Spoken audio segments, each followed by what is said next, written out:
come as you are.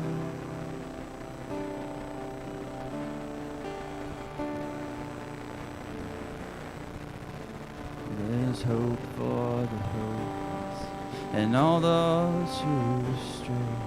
Sit at the table, come taste the grace. There's rest for the weary, a rest that endures. And earth has no sorrow that heaven can. So lay down your burden, lay down your shame, and all who are broken, lift up your faith. The wanderer come, oh, you're not too far. So lay down your heart, lay down your heart, come as you are, come as you are, and fall in His arms. Come as you are. There's joy for the morning. Oh, sinner, be still. Earth has no sorrow that heaven can tell. And earth has no sorrow that heaven can tell. So lay down your burden, lay down your shame, and all who are broken, lift up your faith. A wanderer, oh, you're not too far. So lay down your hurt, lay down your heart, come as you are.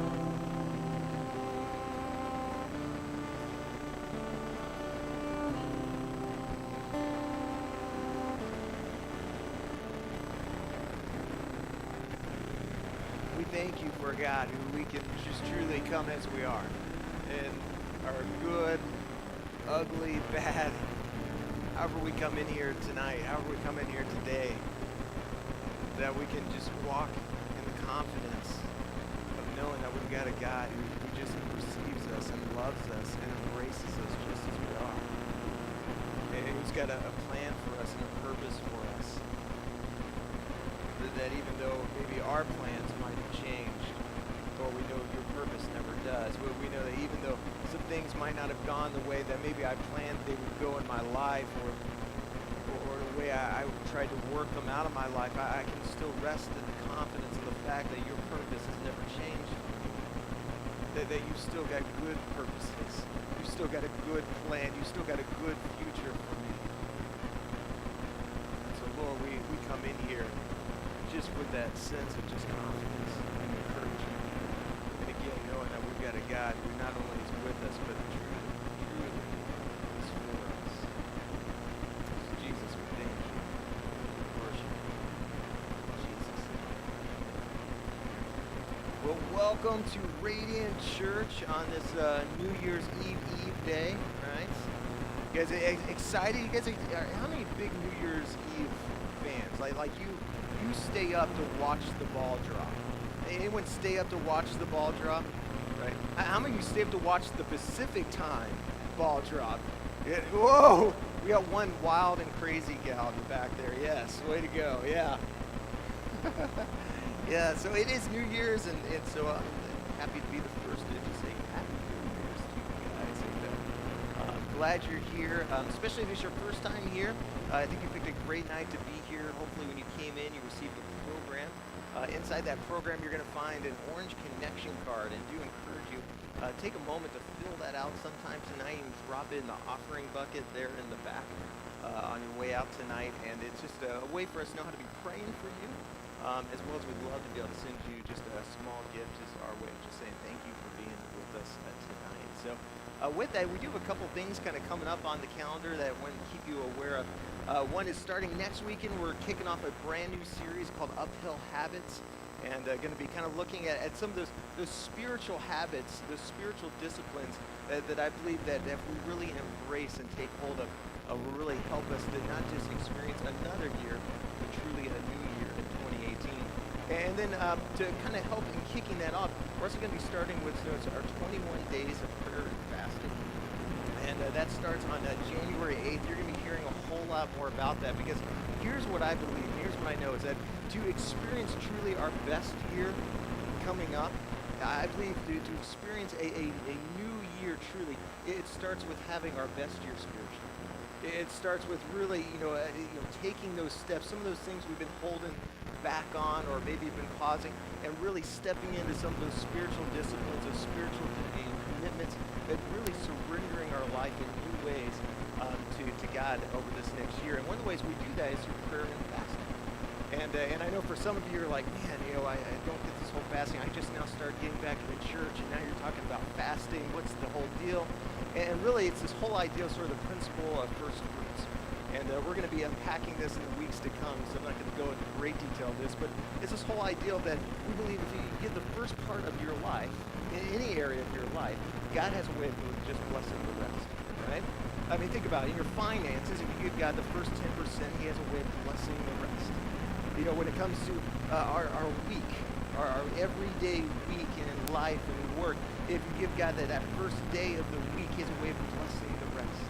And I know some of you are like, well, wait a second, we're on Saturday. But hey, you're in luck, because actually in Jewish tradition, the next day starts when the sun goes down. So technically, in Jewish tradition, we're on Sunday already. So but you give that first day, right? And the same goes with these 21 days of prayer and fasting. It's saying that God, I want to give you the first part of this new year. But by giving up something, giving back to you something in recognition of how good you are to me, of committing this first part of the year, that you would bless the rest of this new year to come. And some of you are like, well, what it was fasting, and I've got all these dietary issues and all that stuff. Hey, listen, fasting isn't simply just food. That might be what God calls you to fast. I don't know. But for some of you, it could be something as simple as fasting TV for 21 days, or fasting internet for 21 days, or in my case, fasting coffee for 21 days, which is a real, as you know, so I'm trying to drink as much as I can before this starts, But it's just something that you feel a little bit. It's a sacrifice, but you're just saying, look, I'm committing this to you, because God, I believe that you want to bless this new year to come. So I'm going to commit the first part of my year to you through this prayer and fasting. And then at the end of the month, the end of January, we're going to come together for a special Wednesday night kind of prayer and worship night to kind of just wrap it all up in celebration and just confidence and just acknowledging what we believe that God is going to do in this new year. So that's just some things kind of that keep on your radar coming up on the calendar.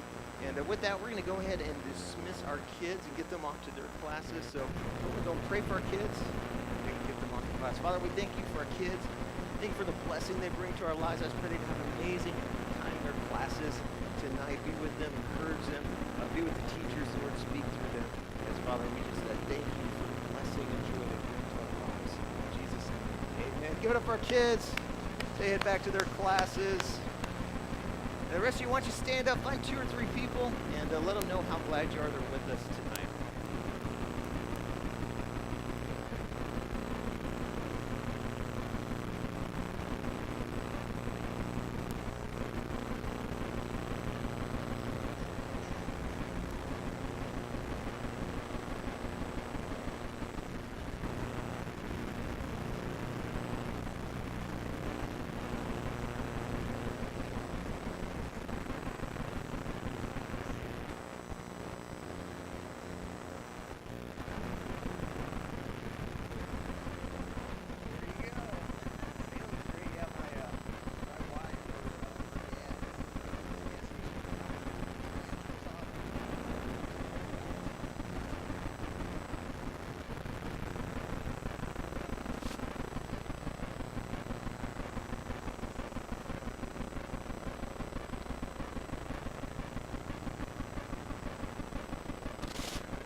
All right, all right. Well, hey, why don't you grab a seat and let's get going on tonight.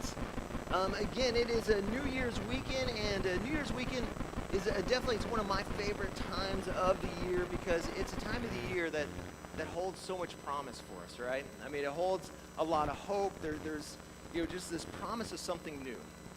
New potential, new opportunities, new hope that maybe this new year will not just be different, but it'll be even better than last, right? And it's what causes us a lot of times, to sit on the couch for several hours and watch these reporters basically stand in the freezing cold in New York City and try to make the dropping of this glowing ball sound exciting, right? It's why a lot of us will make New Year's resolutions, or in some cases, why a lot of us don't make New Year's resolutions, because we don't think it's ever going to change.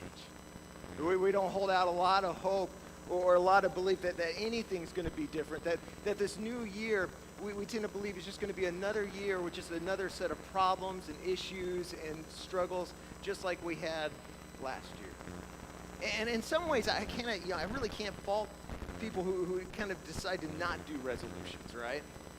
But, for that very reason is that we've been there, we've tried it, we've done it, and it just hasn't worked for us.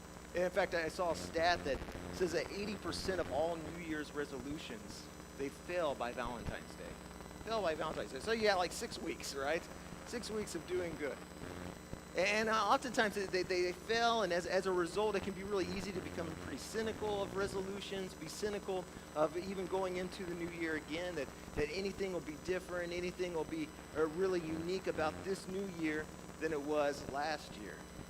And we just sort of settle into these resignations.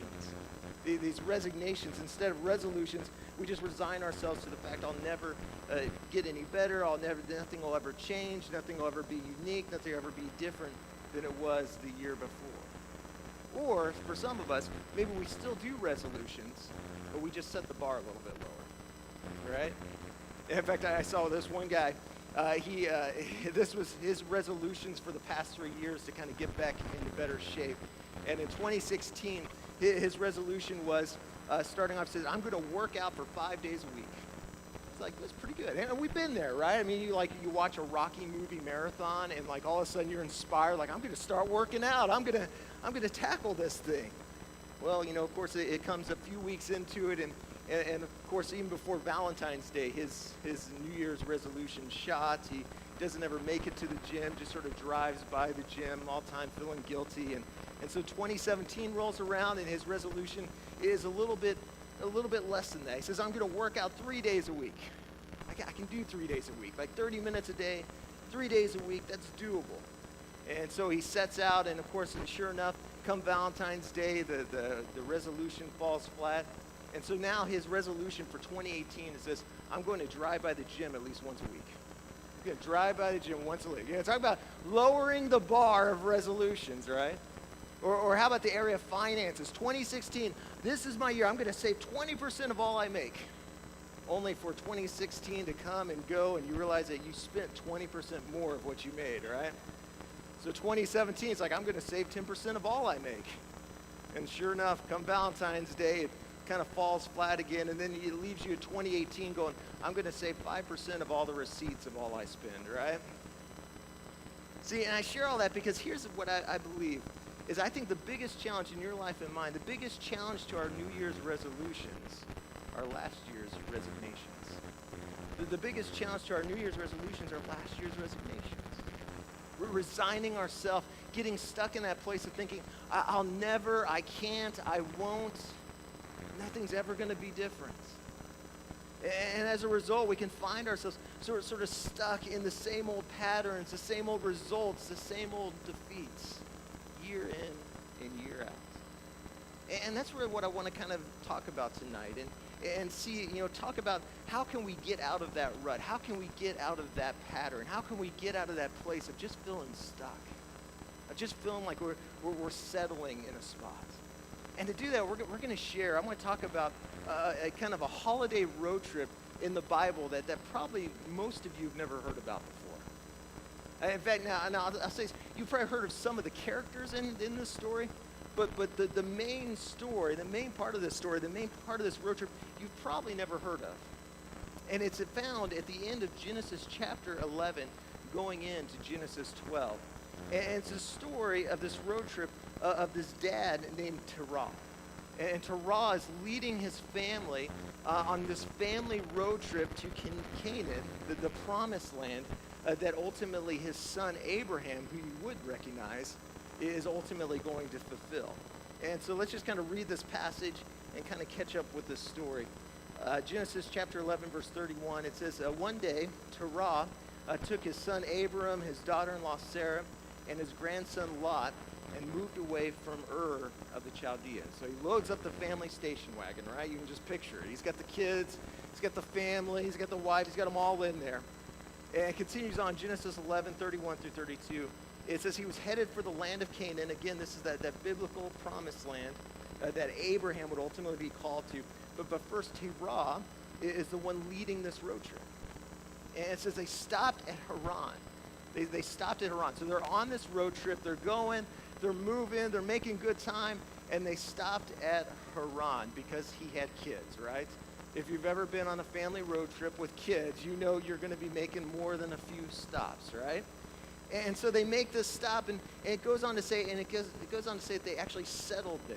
So they stopped at Haran, they settled there, and Terah, he lived for 205 years and died while still in Haran. And so this is where the baton now gets passed to the guy we do typically know, even if you haven't been in church for very long, of Abraham.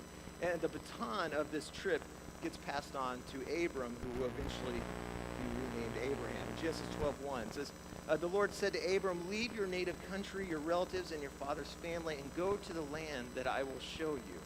So Abram departed as the Lord had instructed, and Lot went with him. Abram was 75 years old when he left Haran and headed for the land of Canaan. Then the Lord appeared to Abram and said, I will give this land to your descendants. And Abram built an altar there and dedicated it to the Lord who had appeared to him. See, here's my challenge for you tonight. It's just simple. It's simply two words, and that is don't settle. Don't settle. That's the whole kind of gist of this message in a nutshell. Is these two words is don't settle. Don't stop in the middle of the life that God has called you to. Don't stop in the middle of the life that God has called you to. See, it's interesting. Most of us, even if you haven't been in church very long, we're familiar with Abraham. You know, the father of the faith. You know, Father Abraham had many sons had Father Abraham. I mean, you know, we know Abraham. But the part of the story we don't hear a lot about is the story of his dad, Terah, who, interesting enough, starts out to make the very same trip that Abraham years later would be called to make himself. See, because here's the thing, I think in a lot of ways, I think Terah was ultimately, you know, this is, you know, my whole speculation here. This is not, you know, gospel gold here. But I actually think that the call that was put on Abraham's life actually started first with Terah. But Terah stopped short. See, Terah had the faith to start, but Abram had the faith to finish. And listen, that's really my prayer for some of you tonight. See, it takes some faith to start something in life, but how many of you know it takes a whole lot more faith to actually finish that thing, to actually go the distance? That's my prayer for you, is that you and I would have a finishing kind of faith. See, it's not enough to just start. You got to get to where you're going. But get this, Terah, and it's interesting that his name, it probably shouldn't be a surprise to us that Terah, why he had the faith to start, had struggled to actually finish anything. Because actually, when you look at his name, and in the Bible, you got to get this. In the Bible, each name had meaning to it. You know, there was a purpose to it. The names, they were often descriptive of who a person was or who they would become.